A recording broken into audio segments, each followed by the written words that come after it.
Al-Fatihah.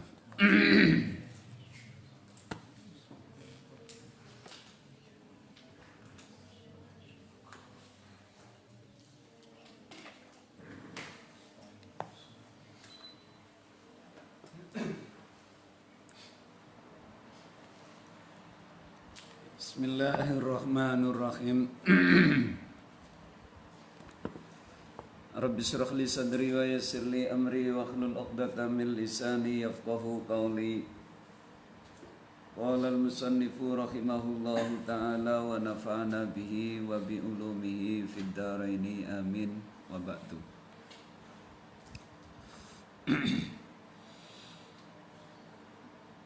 Wa'lam anna syai'a an-nafisa al-marhuba fihi yanqasimu ila ma yutlabu li ghairihi wa ila ma yutlabu li dhatihi wa ila ma yutlabu li ghairihi wa li dhatihi jami'an.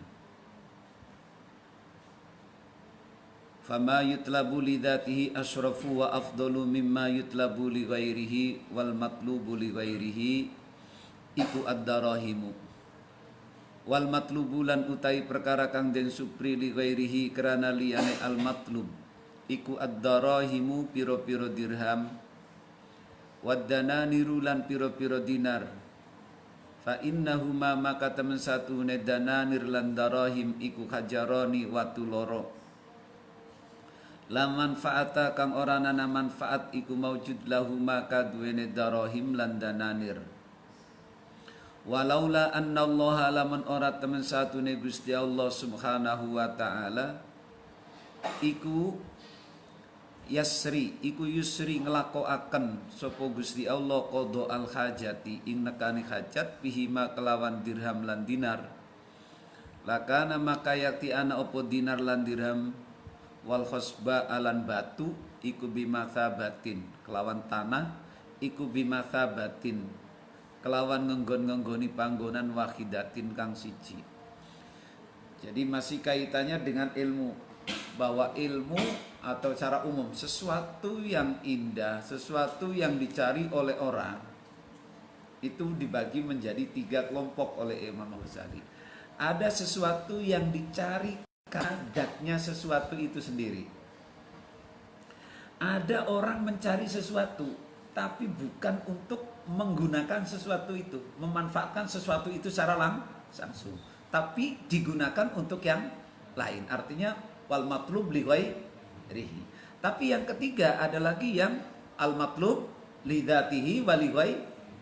Ia dimaksudkan adalah barang yang kita cari dan barang itu juga bisa digunakan untuk yang lain. Jadi itu dibagi menjadi 3. Nah ini untuk sekali lagi untuk merasionalisasikan tentang keutamaan ilmu. Jadi kemarin saya kasih judul itu dalam tayangan saya Pak, merasionalisasikan keutamaan ilmu. Asy-syawahid al-aqliyah.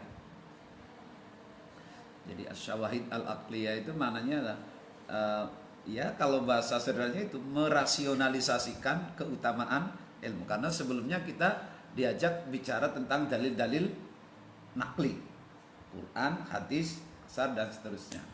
Sekarang cara aklinya, rasionalkah bahwa ilmu itu seperti katakan Ghazali adalah sesuatu yang paling hebat.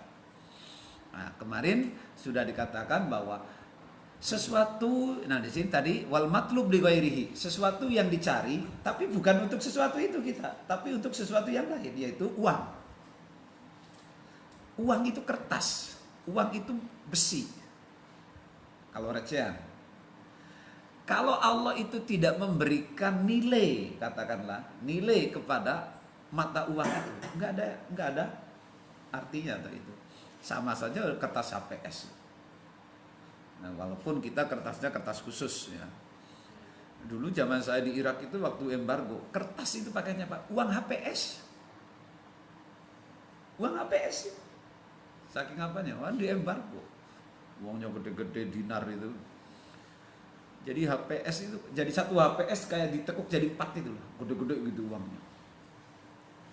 Iya kan? Jadi kalau di Indonesia, wah udah pinter-pinter bikin itu. Nah itu ya. Jadi nggak ada nilainya. Berarti kalau begitu, ngapain kita mencari sesuatu yang tidak ada nilainya? Karena nilai itu kan tergantung. Kalau Uang itu tergantung. Nah, karena uang yang sudah dibatalkan oleh pemerintah aja udah nggak ada nilainya. Berarti kan kita mubadir. Bahwa mencari sesuatu itu, jadi ini kan uang ini, dinar ini adalah dunia. Ngapain kita mencari sesuatu yang kapan saja sesuatu itu tidak berguna gitu loh. Makanya apa? Kalau tidak ada nilai yang Allah berikan, kalau pemerintah tidak mengesahkan, fahuma hajaroni, duanya adalah batu itu, kertas itu. Jadi ngapain kita nyari-nyari uang kayak gitu? Walaula annallaha, gitu ya. Walladzi lan utawi perkara yutlabu kang den supri opo alladzi lidzatihi kerana dzate alladzi iku fasaadatu kebahagiaan fil akhirati ing dalam akhirat waladzatun nadhari lan enake ningali mirsani liwajhillahi maring dzate Gusti Allah taala. Nah, sesuatu yang kita cari karena dzatnya sesuatu yang kita cari itu satu cuma. Apa itu? An-nadhru liwajhillah. Kita bisa memandang, kita bisa melihat, kita bisa menemukan, kita berdekatan dengan Gusti Allah. Ini. Itu bukan tanpa proses lagi, ada artinya itu. Kalau uang masih ada prosesnya. Harus kalau mata uang dolar saja kita masih nuker harus gini, alas. Nah, berarti kalau begitu apa yang harus kita cari? Yang matlubun lidati. Jadi mencari sesuatu yang kita cari itulah yang kita butuhkan. Jadi ini sebabnya kalau kita mencari kalau di dunia lah, kalau ini kan dimaksud Allah, ya sudah Allah itu yang kita cari, bukan yang lain. Fil akhirati an-nadhru liwajhillah walladzi lan utai perkara yutlabu kang den supri opo alladzi lidzatihi krana dzate alladzi wali ghairihi lan kaduwene liyane alladzi iku fakasalamatil badani kaya selamete badan. Nah, yang terakhir sesuatu yang dicari itu yang lidzatihi dan juga li ghairihi. Iya, sesuatu itu sendiri dan juga dengan sesuatu itu kita bisa menggunakan untuk yang lain. Contohnya badan waras sehat. Kita ini butuh waras sehat itu. Olahraga, makan yang sehat, itu toh tidur yang cukup, pikiran yang tenang, anti stres. Kenapa? Badan kita enak. Nah, nanti kalau badan kita sehat, kita bisa ibadah ngaji, kita bisa bekerja, kita itu namanya apa? Matlubun lidatihi wali ghairihi. Ini juga penting juga toh. Ini penting juga kan? Nah, maka nanti klasifikasinya dari kelompok klasifikasi tadi itu nanti beda-beda. Dan itu tentu saya kira, tapi yang dipastikan itu bisa digeneralisasi, bisa dikatakan bahwa yang matlubun lidatihi itu yang paling pokok. Matlubun lidatihi. Karena nyatanya banyak orang sehat waras tapi tidak mencari Allah, malah mengingkari Allah. Banyak orang, contoh kayak sekarang itu, jargonnya kan apa? Akal yang sehat, al-aqlus salim fi jismis. Malah nyatanya orang nggak pada sehat kok. Lihat tuh kalau hari Minggu, saya berangkat mengaji mingguan di Sakalibul ibu-ibu. Wow, ini kan ada kentrok-kentrok, kan ada kentrok-kentrok. Pada senam jadi ben sehat. Orang ngerti kayak katon, kan orang sehat ge malah akale.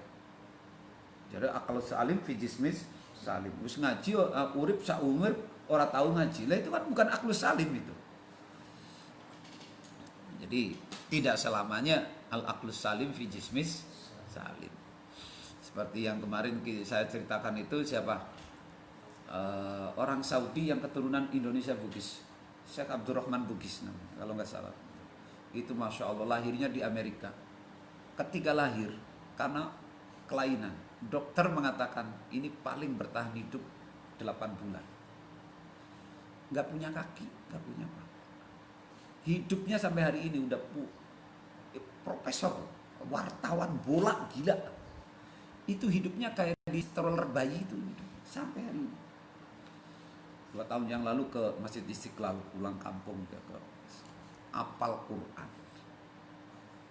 Profesor, doktor. wartawan bola, padahal hidupnya di atas stroller. Lahirnya di Amerika, orang Saudi, warga negaranya Saudi, tapi dari Bugis. Makanya disebutnya namanya Abdurrahman Bugis. Itu hidupnya di atas stroller sampai sekarang. Jadi kemana-mana kalau pergi ke dunia, ya di atas stroller. Badannya itu cuma kepala sama ini sapu sama paha, apa di atas paha doang. Jadi paha ke bawah itu enggak ada. Tapi apa? Profesor, guru besar di universitas di Saudi. Gila. Ilmu Islamologi, tapi dia wartawan bola. Dari mana coba? Jadi wartawan bola. Kamu yang main bola aja nggak jadi wartawan. Itu kan menafikan bahwa itu tadi. Jadi yang matlubun lidati itu lebih utama.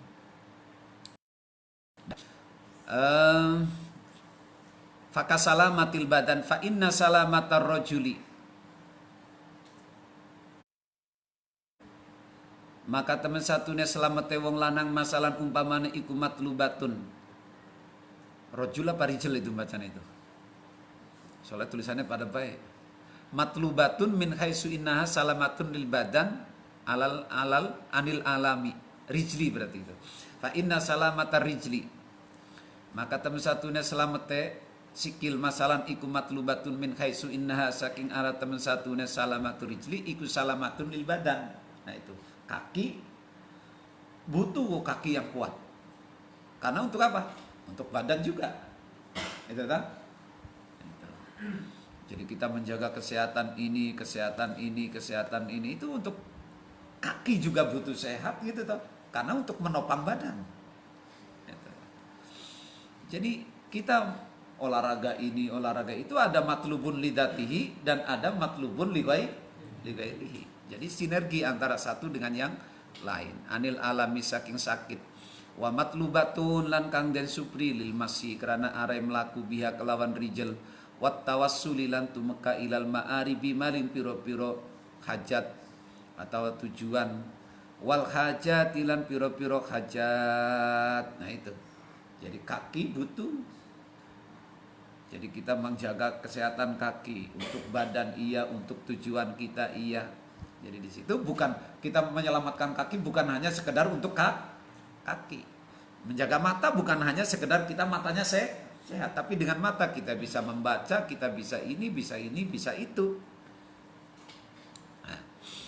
Wa bihadzal i'tibari lan kelawan ikilah ma pemilang-milang atau gambaran idza nadharta man kadangane ningali sapa sira ilal ilmi maring ilmu. Ra'aitahu maka ningali sapa sirahu ing ilmu ladzi dan ing perkara kang enak fi nafsihi ing dalam kahanane ilmu fayakunu maka ana apa ilmu iku matluban den supri lidzatihi karena zate ilmu. Itu tadi gambarannya. Maka dengan demikian Imam Ghazali ingin lagi menyatakan dengan demikian maka apa yang saya katakan bahwa ilmu itu adalah sesuatu yang terbaik. Dan itu kategorinya adalah matlubun lidatihi, itu nyata dan itu rasional. Jadi seperti halnya kita mencari Allah, itu sesuatu yang nikmat tanpa membutuhkan yang lain. Ya kan? Uang wis ketemu karo Gusti Allah.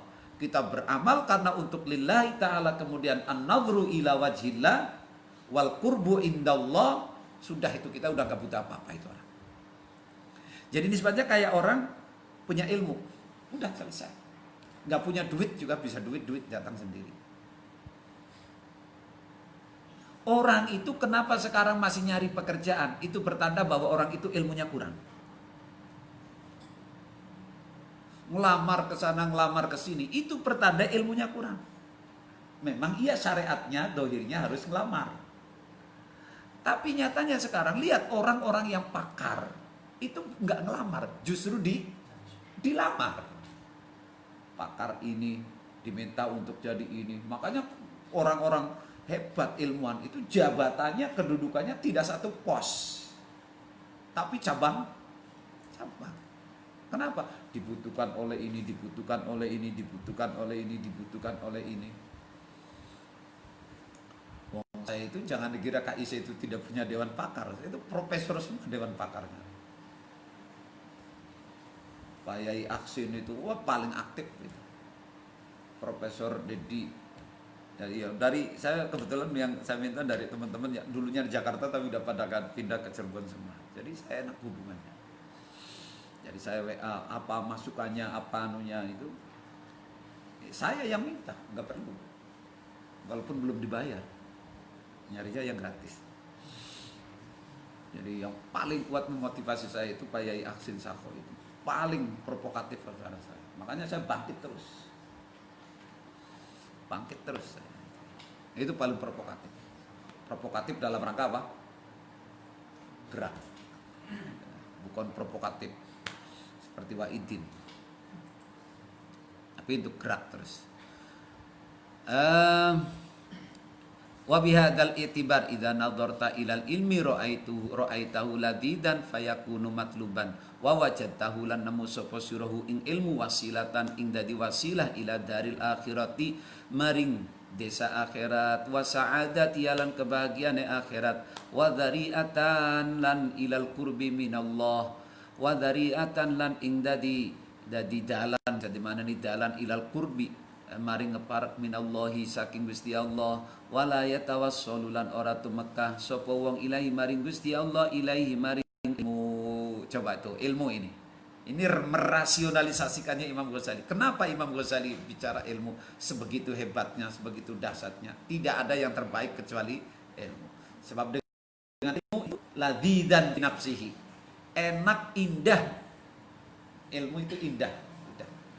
Zatnya ilmu saja udah enak. Makanya apa?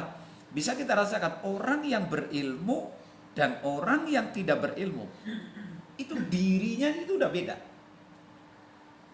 Coba kita rasakan antara kemarin kita belum ngerti dengan kita sudah mengerti, itu beda. Contohnya paling gampang, Anda mau nyari tujuan, belum tahu, itu di diri kita itu bingung nggak? Bingung toh? Waduh, di mana ini alamatnya? Bingung, makan juga nggak enak. Jangan-jangan kesasar saya. Kerja juga padahal duit banyak, tetap nggak enak. Itu gambaran sederhana saja. Tapi ketika kita tidak punya duit, tidak punya sanggup, tapi kita sudah tahu tujuan kita, alamatnya di mana, santai aja. Itu gambarannya bahwa ilmu itu pada dirinya sendiri saja itu sudah bikin kita plong, bahagia, senang, tanpa beban. Itu aja. Itu namanya fi nafsi, ladi dan fi nafsi. Ilmu itu dalam sendirinya udah enak. Nggak ada takut, nggak ada apa-apa, nggak ada apa-apa. Apalagi terus kemudian ilmu itu bisa mengantarkan kebahagiaan akhirat, bisa mengantarkan kepada ridho Gusti Allah. Sudah itu. Ini kan rasional sekali. Dan ini tentu yang dimaksud adalah ilmu agama. Jadi karena itu sekali lagi Imam Ghazali sedang mengajak kita untuk merasionalisasikan pikirannya bahwa ilmulah yang terhebat. Berarti maknanya Pak Imam Ghazali mendorong kita untuk ngaji. Fa amma sa'adatu anapun utawi minallahi wa a'dhamul asya'i lan utawi wa a'dhamul asya'i lan luwih utama-utamane sewiji-wiji apane rutbatan. Mubtada saja. Wa a'dhamul asya'i lan utawi luwih agunge suwiji-wiji apane rutbatan derajate fi haqqil adami ing dalam hak anak Adam iku as-sa'adatu kebahagiaan al-abadiyatu kang abadi. Dan endingnya orang itu kan yang dicari adalah kebahagiaan akhirat. Dan kebahagiaan akhirat itu tidak mungkin kita capai tanpa ilmu agama, ilmu ibadah. Wa afdalul asya'i lan luwi utama-utamane perkara iku ma barang huwa kang utawi ma iku wasilatun wasilah ilaiha maring akhirat atau sa'adatul abadiyah.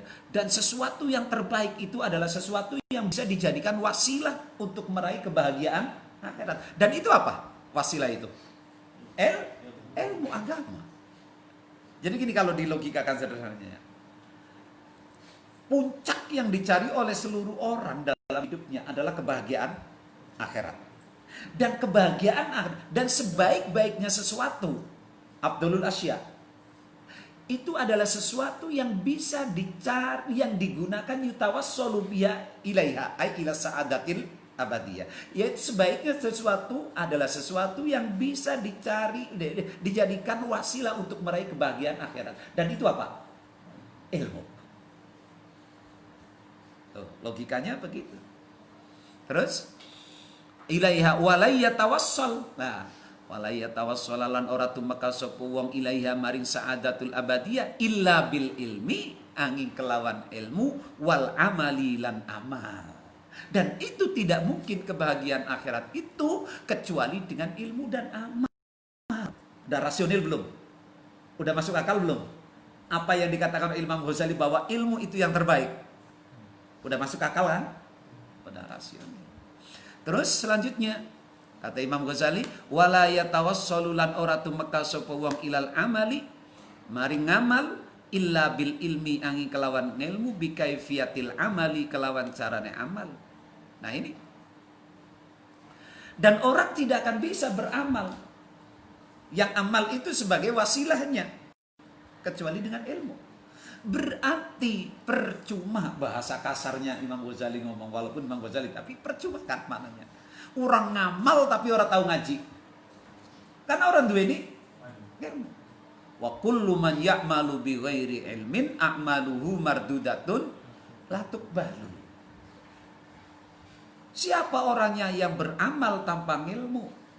Mardudatun la tuqbalu. Wong sarjana sing wis lulus ben lamar kerja masih akeh sing ditolak tuh pelajarane wis duwe ilmu. Padahal tadi saya katakan durung tentu itu berarti wong masih ngelamar itu justru wong sing kurang ilmu. Nek wis kakek ilmu dilamar kok. Itu toh. Ya, sekarang kita balik kepada kenyataan realita di masyarakat.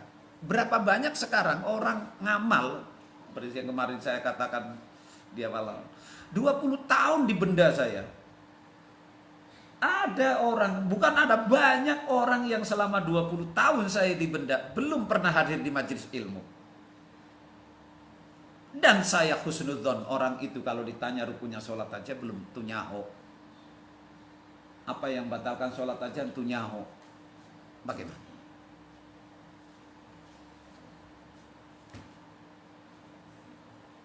Itu beda.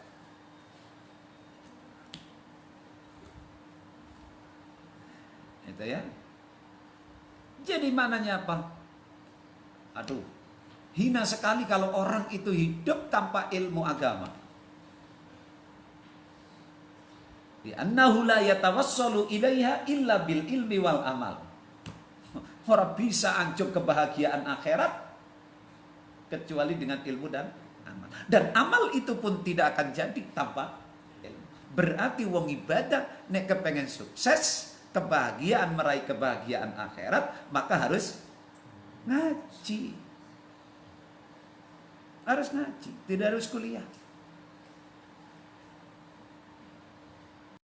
Kuliahnya jurusan umum. Dah.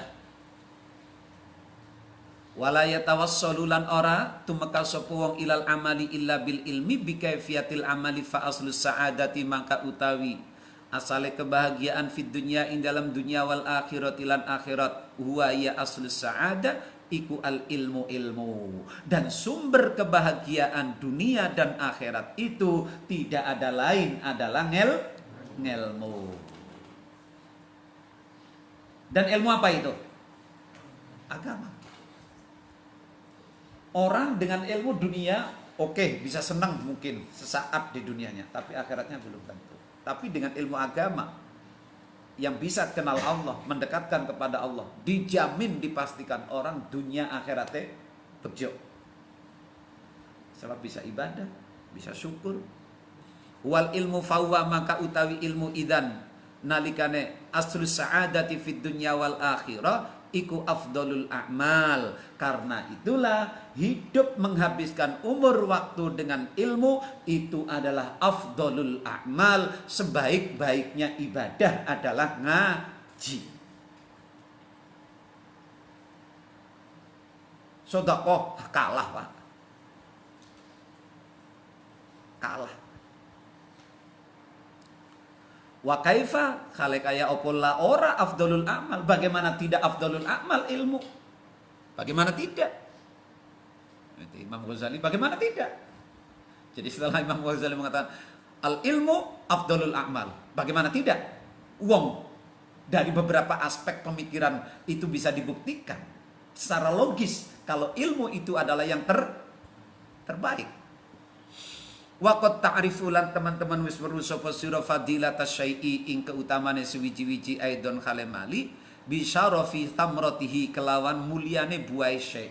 Anda di awal oleh Imam Ghazali kemarin udah dikatakan bahwa sesuatu itu menjadi baik dan mulia, berharga itu karena buahnya kan? Bukan karena sesuatunya. Kalau sesuatu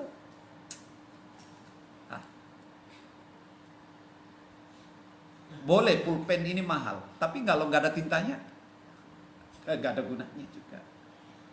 Berarti apa? Lebih baik pulpen murah tapi bisa dibuat nulis. Berarti apa? Nilainya sesuatu itu bukan pada casingnya, bukan kepada formalitasnya, tapi sejauh mana memberikan manfaat. Dan ilmu itu ternyata adalah sesuatu yang paling manfaat dibandingkan harta. Harta disedekahkan habis, ilmu diberikan justru semakin tambah. Justru ilmu kalau tidak diberikan, orang semakin kaya, semakin hilang ilmunya. Beda kan? Duit dengan harta beda. Kata seperti kata Sayyidina Ali. Wal malu itu wa anta tukhrisuhu wal ilmu yukhrisuka. Seterusnya itu ada 5 atau kata Sayyidina Ali. Jadi dari beberapa aspek sudah dijelaskan bahwa sesuatu itu bisa lebih mulia, bernilai karena nilainya. Dan ilmu, amal bisa diterima, amal bisa benar, akhlak jadi apik, ya toh? Takut sama Allah, bisa khosyah kepada Allah, itu dengan ilmu.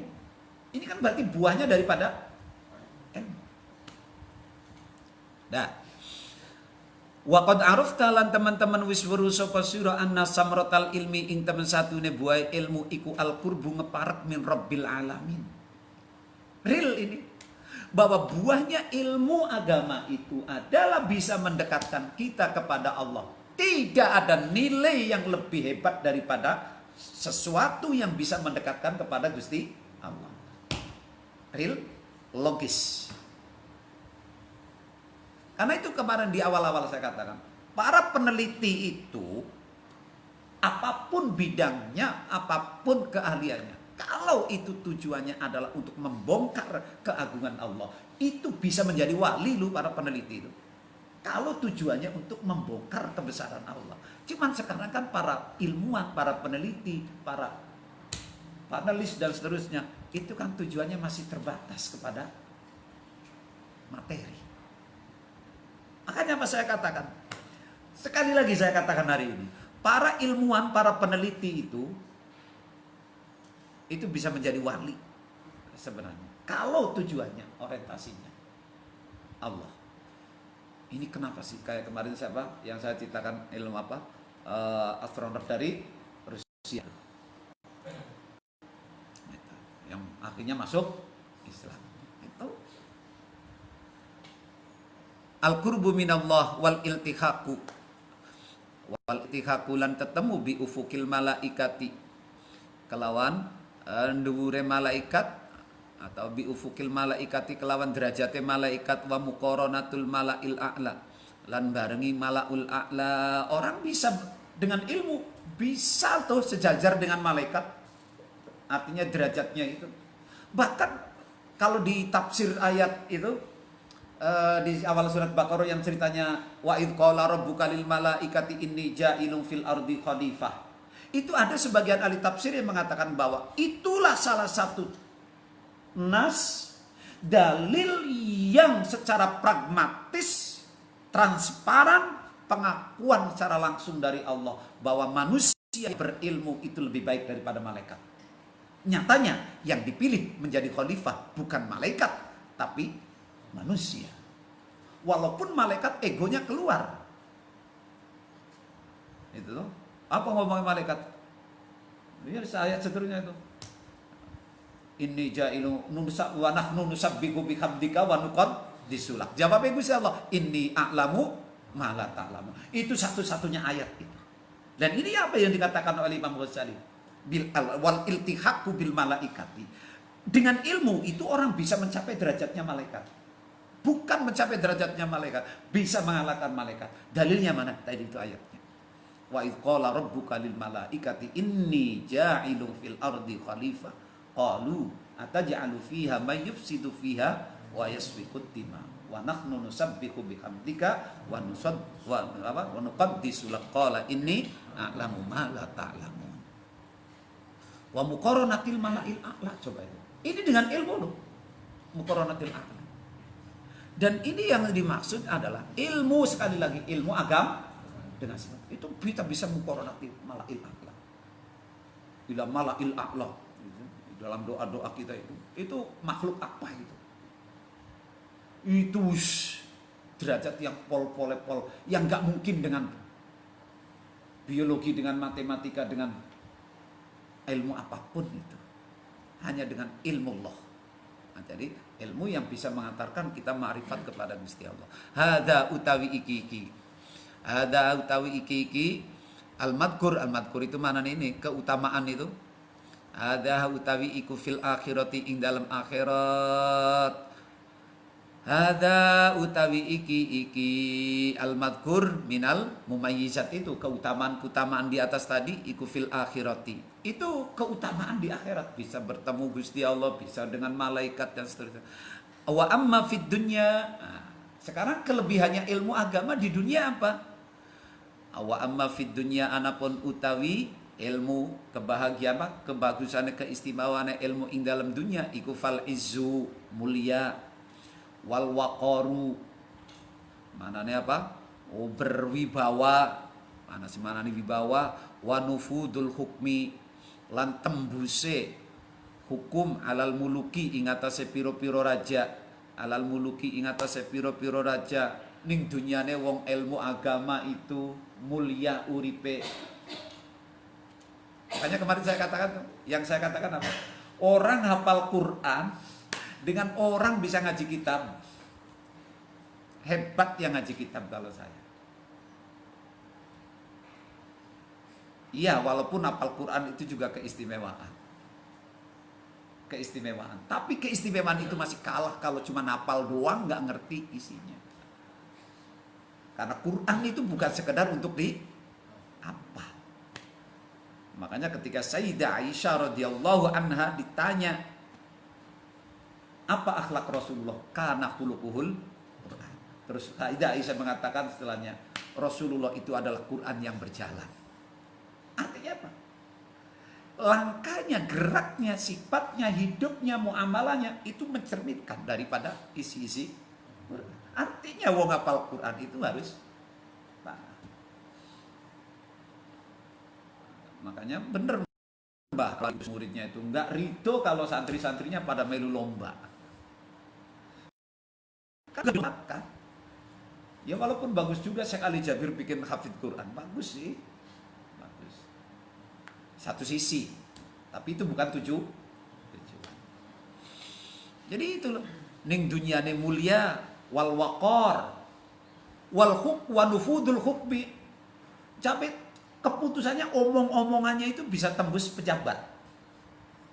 Ya, presiden, menteri, bupati itu. Alal muluki ingata sepiro-piro raja waluzumil ikhtirami, lan tetapi den muliakan fitibai ing dalem watak perilakunya dadi mulia. Itu yang beragama, berilmu agama. Beda dengan sarjana-sarjana sekarang. Wah, karena ngerasa spesialis sombongnya karo bawahan. Karena jadi insinyur ini dan sombongnya karo nggak ada gitu. Tapi kalau ilmu agama itu orang semakin alim itu semakin nunduk. Tapi kalau ilmu umum orang semakin tinggi itu biasanya semakin mendengar. Ya, itu bedanya. Orang kalau ilmu agama semakin alim itu semakin bodoh. Idza tamal amru bada nafsu. Jadi ini yang bikin tibaul, jadi wataknya itu jadi mulia. Kenapa? Orang ke ngilmunya semakin tinggi itu semakin merasa bodoh. Tapi kalau orang-orang itu yang pendidikan, wow, saya akan spesialis ini, sombongnya metu. Seolah tidak ada lain. Saya ahli ini, saya ahli ini. Ilah. Itu waluzumul iktirami fittibai. Jadi ini juga masih bagian daripada merasionalisasikan keutamaan ilmu agama.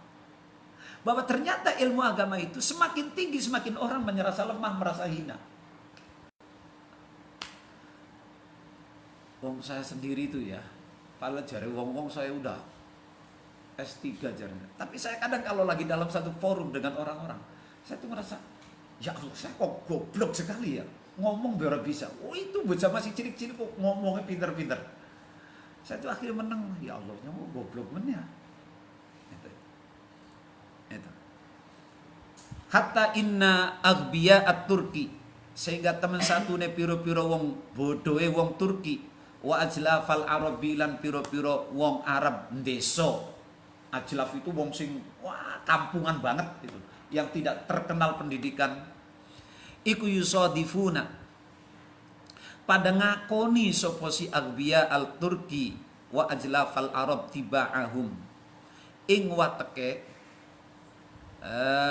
yusadifuna beneri saja, beneri ngikuti apa, beneri aja, beneri ngikut maksudnya. Tiba'ahum ing wateke si aghbiya at-Turki majbulatan ing den watekaken den biasakaken ala tauqiri ing atase ngegungaken li syuyukhihim maring piro-piro ulamane si aghbiya at-Turki likhtisasihim, karena den khususakane syuyukhihim bimazidi ilmin kelawan tambahing ilmu mustafadin kang den alap faidah minat tajribati saking hasil uji coba balil bahimatu titik. Bahkan sampai di sini kata Imam Ghazali, orang bodoh pun itu aghbiya at-Turki wa ajlafal Arab, itu yang disebut, yang dicontohkan oleh Imam Ghazali itu adalah orang yang sangat tidak berpendidikan sebagai contoh, tapi mereka yang sangat terdalam, bagian dalam, orang yang tidak tersentuh. Tapi dia itu nek ketemu karo kiai nek suyuhihim, ulama-ulama itu bisa hormat. Itu orang yang bodoh saja bisa menghormati apa? Limazidi ulumihim, karena mereka tahu mereka itu orang yang berilmu. Tapi beda kita. Kita ketemu dengan menteri, ketemu dengan profesor, adakah yang cium tangan? Kita ketemu dengan dokter spesialis insinyur ini, adakah yang cium tangan? Nggak ada. Tapi begitu kita ketemu dengan ulama, kita ketemu dengan kiai, kenal atau tidak kenal, secara naluri pribadi kita, itu kita dengkluk. Jadi ilmu agama itu magnet. Sampai dikatakan oleh Imam Ghazali itu tadi, apa? Aghbiya at-Turki wa ajlaful Arab, itu manane wong sing paling orang berpendidikan. Apalagi santri ketemu karo kiai, karo ulama, nyium tangan, ngerangkul, itu kan? Tapi ada nggak santri ketemu dengan profesor ngerangkul, Prof, akulah saya jadi anak buahmu, santrimu? Nggak ada. Ngapain juga? Wong diajak kreditnya belum selesai kok. Ini yang mau nulungi kita. Kalau kiai nggak ada kreditnya, ya kan? Masuk akal kan? Rasional. Jadi apa yang dikatakan argumentasinya Imam Al-Ghazali tentang ilmu agama. Bahkan ada makalah itu kan, kalau nggak salah di Adabul Alim wal Mutalim juga ada itu kalimatnya. Orang yang berilmu itu, orang alim itu tidak pernah menjadi orang asing dimanapun dia berada. Saya lupa baitnya itu. Dulu udah hafal, saya lupa. Jadi maknanya mana? Orang alim itu maksudnya alim beragama, terutama alim agama.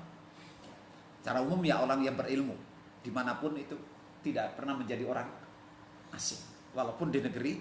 Nah, kenapa? Diribungi, diriuban timur. Makanya lihat tuh, kalau ada ulama-ulama dari Timur Tengah, oh diribungi. Kalau kita kenal aja enggak. Tapi kalau ada ahli ilmu ini, biasa aja kita. Magnetnya itu beda. Dan itu bukti real antara orang yang ahli ilmu dunia dengan yang ahli agama, magnetisme di hadapan manusia di dunia saja sudah beda. Apalagi di hadapan malaikat. Jadi daya tariknya itu, magnetismenya itu beda. Itu ya. Nah, dari uraian-uraian ini, apakah kita masih kurang percaya tentang kehebatan ilmu agama? Apakah masyarakat, tapi sayangnya masyarakat kali ini banyak orang tua sudah itu tidak lagi tertarik dengan ilmu agama.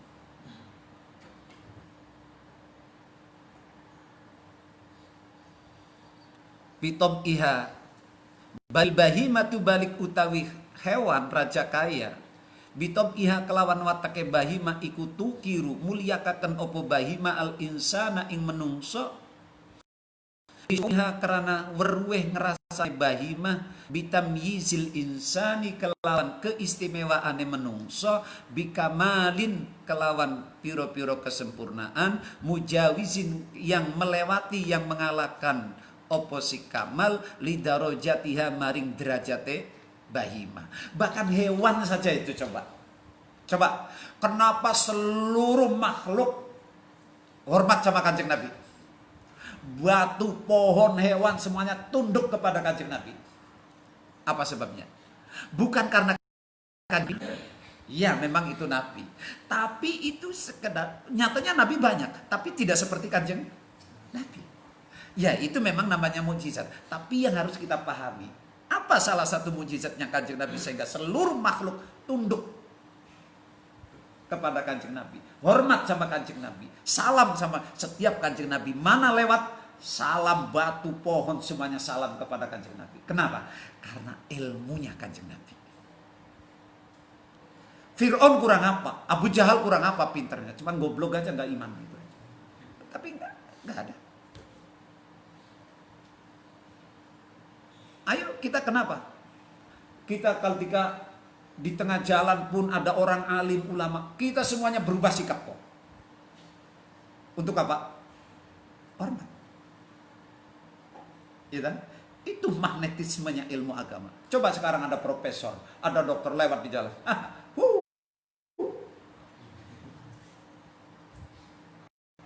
Prof. Coba, kiai lah. Beda toh? Jadi magnetismenya aja beda. Ini berarti sudah menunjukkan nilai antara ilmu agama dengan ilmu dunia itu beda. Rasional kan? Itu beda. Jadi cerdasnya Imam Ghazali itu ketika memberikan sebuah pengajaran, lalu dia memberikan dalil, argumentasi secara nakli dan juga secara akli rasional. Dan ini sekali lagi saya katakan bahwa Imam Al-Ghazali itu adalah orang ulama yang betul-betul menggabungkan antara akal dengan agama. Agama tanpa akal lemah, gak bisa. Akal tanpa agama rusak. Tapi ingat, akal tidak boleh mengalahkan agama. Tidak boleh di atas agama.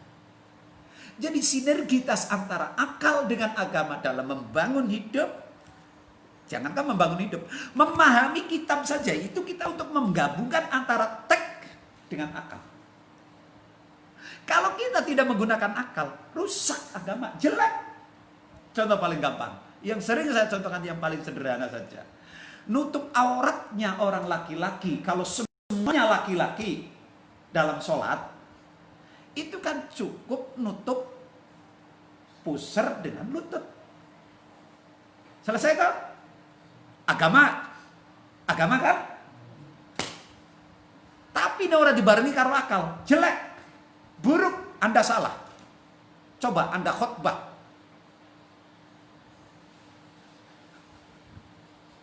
Ayo. Berarti ini kan orang tidak menggunakan akal. Artinya tidak menggunakan akal. Iya, orang pantas mbok mau ngene. Iya, secara hukum pas. Benar. Rusak enggak? Ini juga juga sama pola pikir yang seperti ini. Banyak orang dalam membangun hidup, dalam membangun keluarga itu. Kadang dia terpaku hanya kepada agama, tapi tanpa dibasari dengan akal. Banyak. Contoh ini. Yo, sing penting anakku sekolah. Sing penting anakku sekolah. Benar, sekolah itu bagus, kuliah itu bagus, semua ilmu itu bagus. Tapi mbok yo mikir, nek aku sesuk mati, nek anakku jurusan kimia, biologi, ya terus sapa sing ndongake? Terus nek aku mati dikirimi apa karo anakku? Suntikan. Dikirimi zat kimia. Yang mbok yo mikir.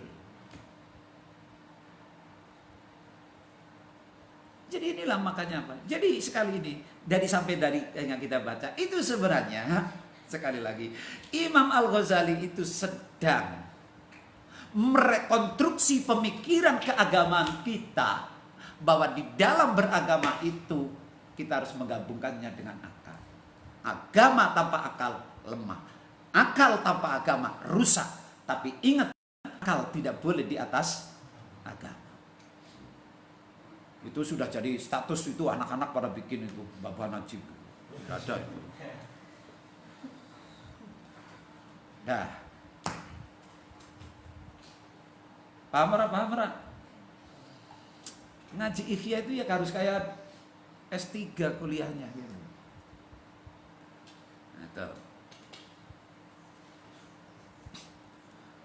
dah, jadi hewan saja itu bisa hormat kepada manusia. Kenapa?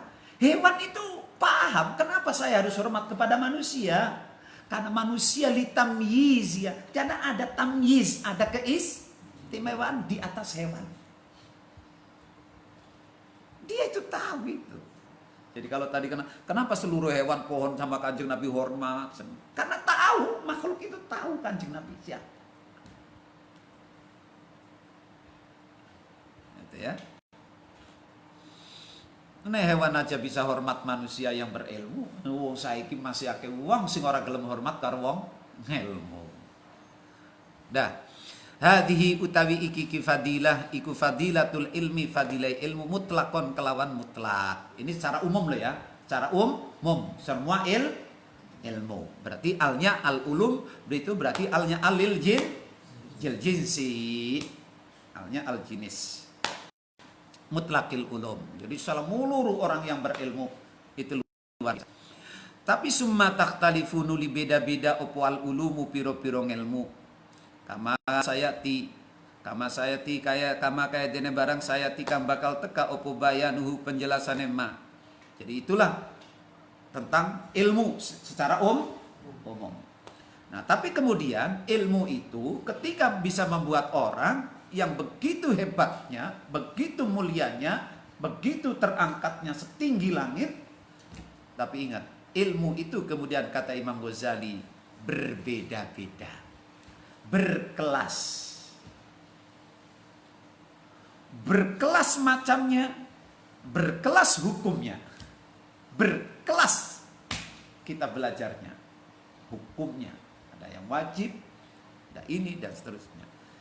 Statusnya ilmu pun nanti berbeda-beda. Ada yang disebut ilmu, ada yang disebut ilmu furu, ada yang disebut ilmu wasilah, ada yang disebut ilmu dengan macam-macam nanti. Nah, makanya kalau saya sebelum kita masuk, jadi gini nanti ilmu itu. Jadi ada ilmu pokok, ada ilmu penunjang, ada ilmu pelengkap, ada ilmu pendamping, ada ilmu seterusnya. Itu nanti beda-beda. Nah, sekarang ini yang terjadi di masyarakat, ilmu usul yang ditinggalkan, ilmu pelengkap, ilmu penunjang, ilmu perangkat justru yang digandrungi oleh banyak orang. Itu. Jadi sekarang ini, nah ini, jadi ketika kita diajak oleh Imam Ghazali ngaji tentang marotibul ilmi, ini kita akan dibuka untuk memecahkan realita di masyarakat kenapa kejadiannya sekarang ini akhir-akhir ini banyak anak enggak pada mau ngaji? Itu salah satunya, mereka tidak mengerti klasifikasi ilmu dan hukum masing-masing penyebabnya. Karena orang sekarang kan pragmatis, yang penting aku kuliah belajar, ben bisa kerja oleh duit, selesai.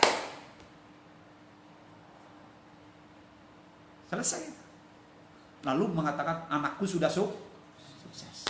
Pragmatis sekali. Dah. Watafawat saya tibayanu watatafawatu lama khalata fadilatuha watatafawatu lan beda-beda opo ulum lama khalata failan lama khalata pasti opo fadailuha piro-piro keutamane ulum bitafawutiha sebab beda-bedane si ulum. Nah, masing-masing ilmu akan punya kedudukan, hukum, fungsi, fadilah beda sesuai dengan jenisnya ngelmu. Wa amma fadilatut ta'lim anapun utawi fadilah ta'lim wa ta'allumi lan belajar iku fadhahiratun jelas mimma saking barang zakarna kang nuturaken sapa ingsun ingma keutamanya taklim wa ta'allum sudah saya jelaskan kata Imam Ghazali. Fa innal ilma maka temen satune ilmu iku idza kana nalikane ana opo ilmu ana iku afdolal umur luwi utamane piro-piro perkara kana maka ana opo ta'allumuhu belajar ngilmu iku tolaban nyuprih lil afdoli maring kang luwi utama fakana maka ana opo taklimuhu mulangaken ilmu iku ifadatan awe faidah lil afdoli maring kang luwi utama. Ketika ilmu itu adalah afdolul umur, sebaik-baiknya barang, hal yang terbaik, maka ketika orang itu belajar ilmu berarti dia sedang mencari yang terbaik, dan mengajarkan ilmu itu berarti memberikan yang terbaik. Nah, enak banget. Jadi gak usah capek-capek kerja. Mau sedekah, sedekah ilmu. Itu number one. Sedekah harta, bagus. Tapi masih kalah dengan karena itu mas saya katakan kemarin. Kalau Anda mau kuliah, carilah yang ilmunya bisa disebarkan kepada orang lain. Jangan ilmunya yang disimpan sendiri. Makanya kemarin apa ada makalahnya? Terbaik ilmu itu adalah, sebaiknya amal itu adalah mencari ilmu. Summa amila bihi, kemudian diamalkan. Setelah diamalkan, summa yun shiruhu, kemudian jadi mencari ilmu itu, carilah ilmu yang bisa diamalkan, kemudian bisa diajarkan. Lah sekarang ini banyak orang mencari ilmu, cukup diamalkan kanggo kepentingan dewek, golet dowe. Itulah para profesi-profesi profesor-profesor. Profesi-profesi itu jurusan ini nggak bisa diajarkan orang lain.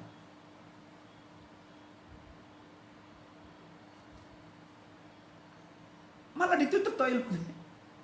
Ya, ditutup ilmunya. Contohnya apa Bapak? Ilmu kesehatan, wong belajar ilmu kesehatan.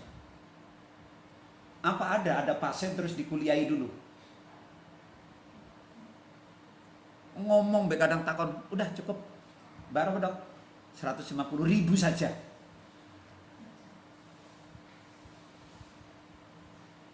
Mana mau menyebarkan, mengajarkan ilmunya? Ditutup. Kenapa? Kalau disebarkan nggak laku. Begitu juga ilmu-ilmu profesi-profesi ya. Seorang insinyur sipil, cara membangun ini, cara bikin ini, cara ini, disuruh ini. Diumpetin kan, ilmunya diumpetin tak? Diumpetin semua. Untuk menguntungkan dirinya sendiri. Padahal kata Imam Ghazali, carilah ilmu yang bisa diamalkan, yang setelah jadi afdolul amal itu mencari ilmu, kemudian summa amila bihi, summa yansur. Terus diajarkan ilmunya. Makanya apa? Mencari ilmu itu adalah lil afdol. Fakana ta'limuhu ifadatan lil afdol. Wa bayanuhu utawi bayane fa innal ilma idza kana afdolul umur. iku annama qasidal khalqi temen satune pira-pira tujuane makhluk iku majmu'atun den kumpulaken fid dini ing dalam agama wa dunya lan dunya wala nidhama lan ora ana undang-undang iku maujud lid dini kaduwene agama illa binidhamid dunya angin kelawan undang-undang aturan dunia. Ingat ya, makhluk hidup, orang hidup ya, kita ini sebagai makhluk sosial, makhluk hidup yang bersifat sosial, tidak bisa hidup sendiri. Ini kan tujuannya makhluk hidup ini, kita ini kan tujuannya majmu'atun fid dini wad dunya. Tujuan kita ini ada pada dunia dan agama. Berarti mananya Pak? Dunia dan agama memang tidak bisa dipisahkan. Ingat tadi makanya kata Imam Ghazali apa? Wala nidhama lid-din illa binidhamid. Agama tidak akan tegak tanpa ada negara. Dan negara tidak akan menjadi kuat tanpa agama. Ini yang kemarin relasi agama dan negara yang kemarin saya kasihkan itu di webinar itu. Jadi agama tanpa negara lemah.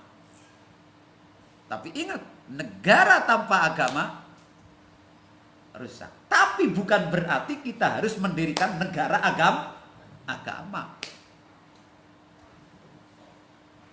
Seperti para khilafah itu, ganti NKRI khilafah, takbir kondirikan agama kok emangnya cukup karo takbir. Takbir itu sembahyang. Jadi Imam Ghazali paham betul relasi itu, agama dengan negara.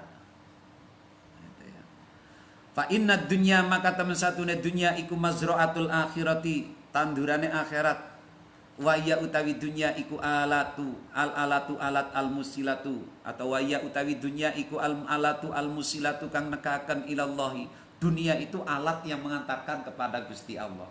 Jadi memang kita harus ada di dunia dan kita memang harus punya dunia. Tapi ingat, hanya sebagai alat, bukan sebagai tujuan.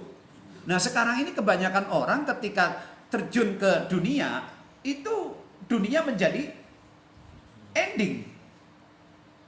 Menjadi ending dalam kehidupannya.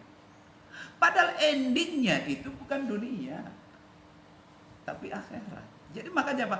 Ad-dunya masra'atul, berarti dunia juga memang harus ditata dengan ilmunya dunia. Ya, kita harus ngerti itu.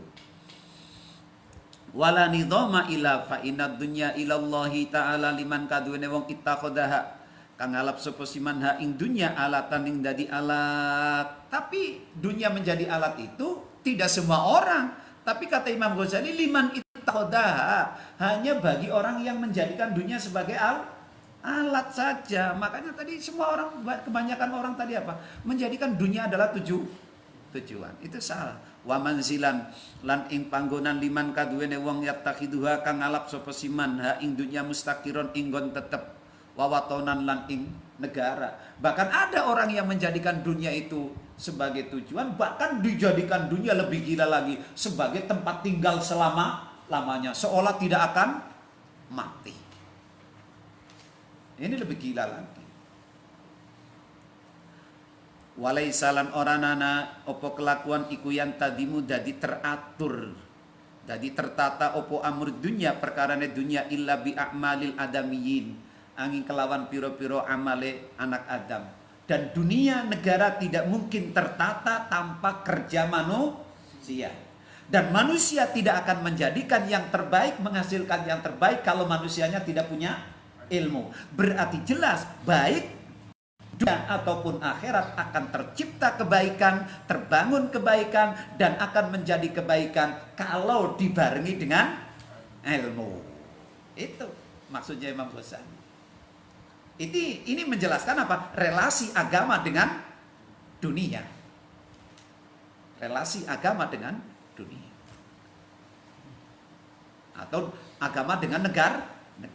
Ilmu dengan dunia dan seterusnya. Itu putarannya seperti itu. Jadi Imam Ghazali hebat kan itu. Bisa menguraikan hubungan relasi agama dengan negara. Terus ilmu dengan dunia. Dunia dengan akhirat itu digambarkannya oleh Imam Ghazali. Liman ittakhadha wa manzilan wa a'maluhum illa bi a'malil adamiyin wa a'maluhum lan utawi piro-piro ngamale adamiyin wa khirafahum lan piro-piro penggawene si adamiyin wa sina'atahum lan piro-piro produksine industrine adamiyin ikutan hasiru dadi karingkes apa si a'mal wa khirafahum wa sina'atahum fi salasati aksamin ing dalam telu piro-piro bagian. Berarti intinya apa? Bahwa dunia tidak akan tertata, tidak akan maju, tidak akan makmur kalau tanpa ada kerja manusia. Dan kerja manusia tidak akan produktif, tidak akan baik kalau tanpa ilmu. Maka kemudian Imam Ghazali mengatakan gerak kerja manusia ini dibagi. Jadi apa yang dilakukan oleh manusia di dunia ini dibagi menjadi 3. 1. Akhaduha utawi salah sijine salasah iku usulun piro-piro usul la qiwama kang ora ana jejeg iku maujud lil alami kadwene alam dunaha kelawan tanpa usul. Ada hal-hal yang dilakukan manusia ini ya, itu kategorinya adalah usul. Pokok pondasi utama la qiwama laha la qiwama lil alam dunaha. Dunia tidak akan tegak tanpa usul ini. Pekerjaan yang pokok. Jadi pekerjaan manusia ini di dunia dibagi menjadi 3. Ada yang kategorinya usul. Yang tanpa usul pokok, pekerjaan pokok ini, dunia pun akan hancur. Apa itu?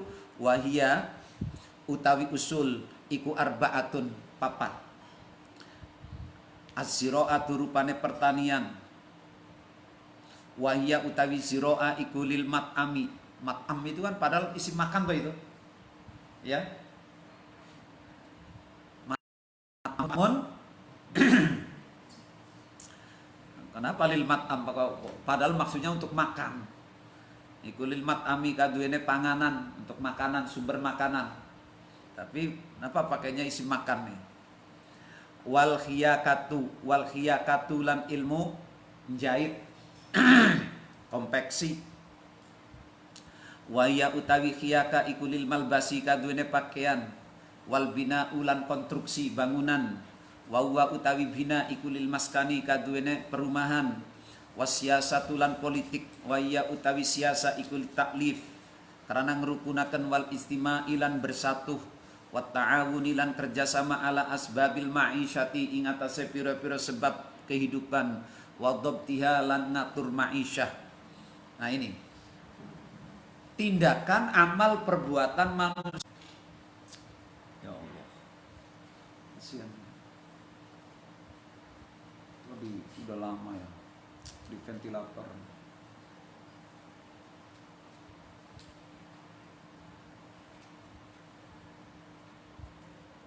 Sekarang katanya ventilatornya mau dilepas, mau dibikin pernapasan dari sini.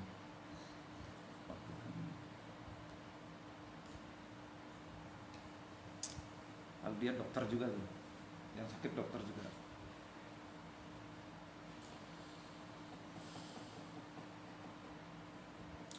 Ya, Allahumma sehat waras. Al-Fatihah.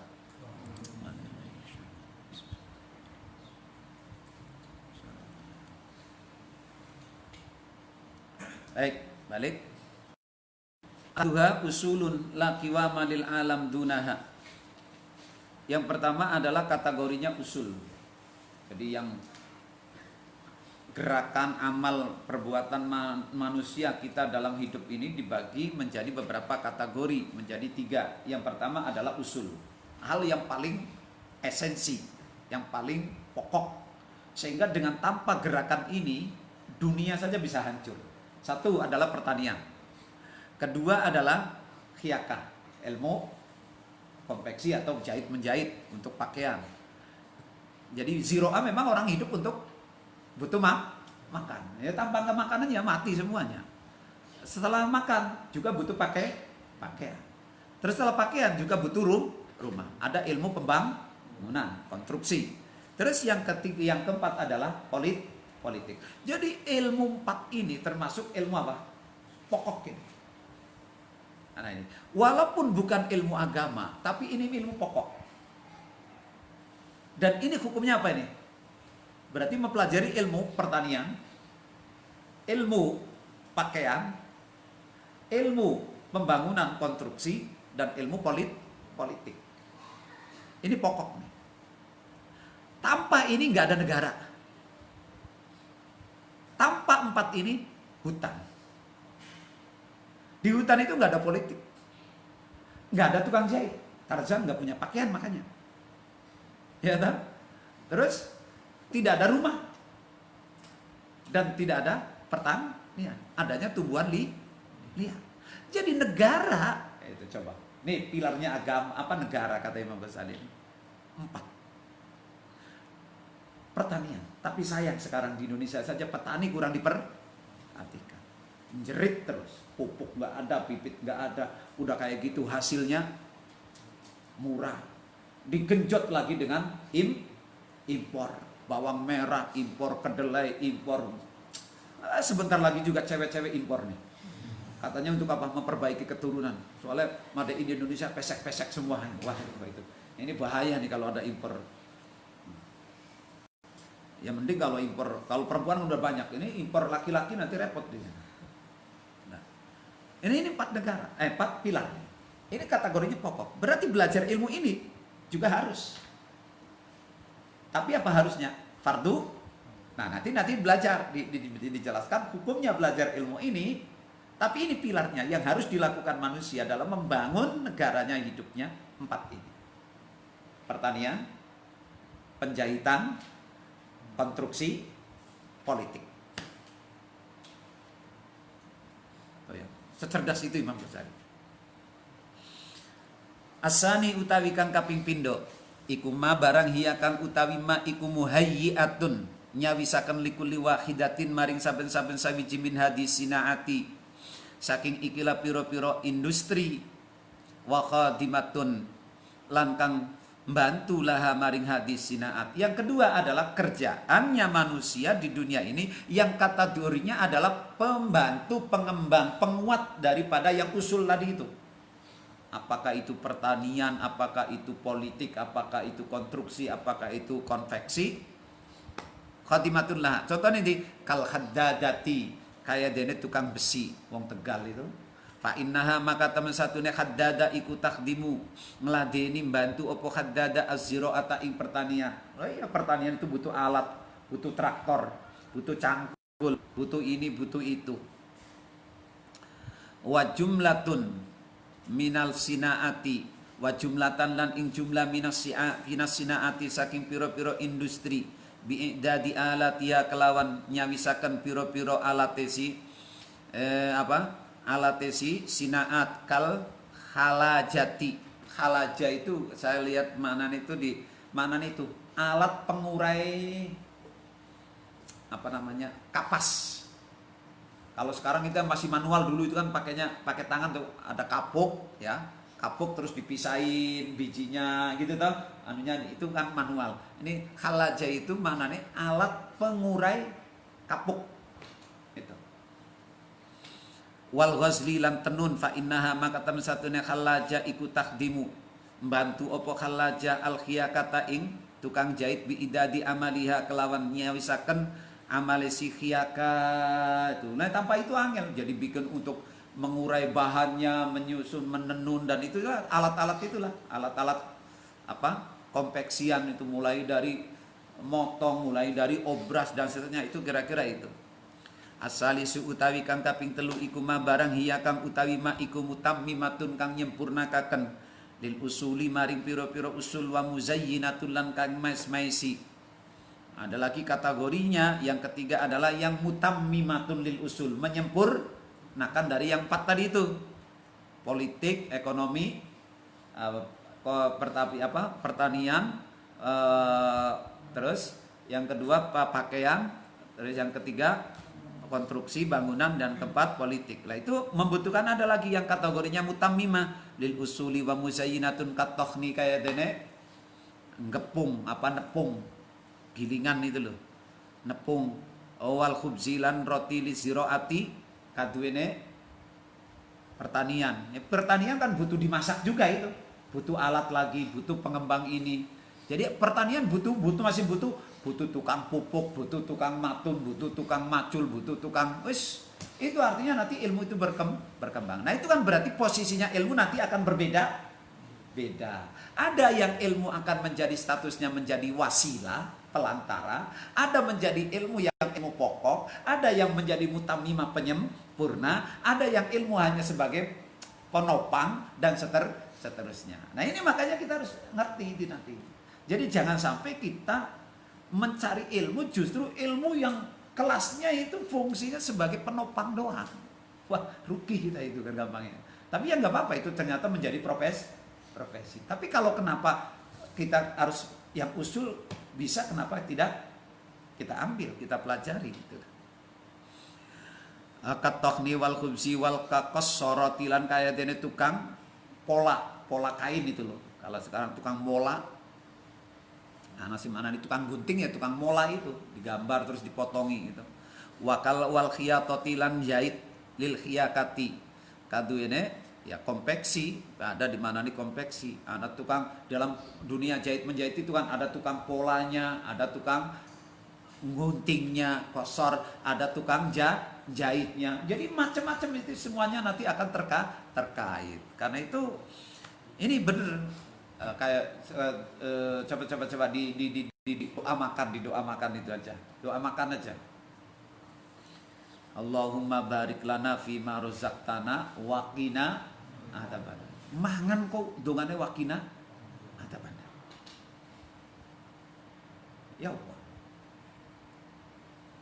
Apa urusannya donga marep mangan wa qina adzabannar? Ya Allah, jagalah, jauhkanlah kami dari siksa neraka. Ini. Jadi ketika kita makan, kita pulpen, kita pakai pulpen. Ini kan kita tidak cukup dengan beli, tapi banyak orang yang terlibat di dalamnya. Kita makan nasi, itu banyak orang yang terlibat. Oh, ini nasinya dari Cianjur, kok bisa sampai Cianjur di sini? Yang nandur di Cianjur juga ada yang macul, ada yang matun. Banyak orang itu yang terlibat. Ini berarti nikmat yang luar, yang harus yang ketika tidak menjadi syukur atau kita mensyukurinya, berarti akan menjadi sebabnya adab.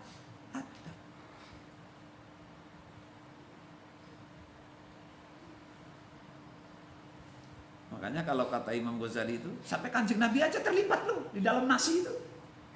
Coba dalam kitab Imam Ghazali dalam kitabnya Mukasyafatul Qulub.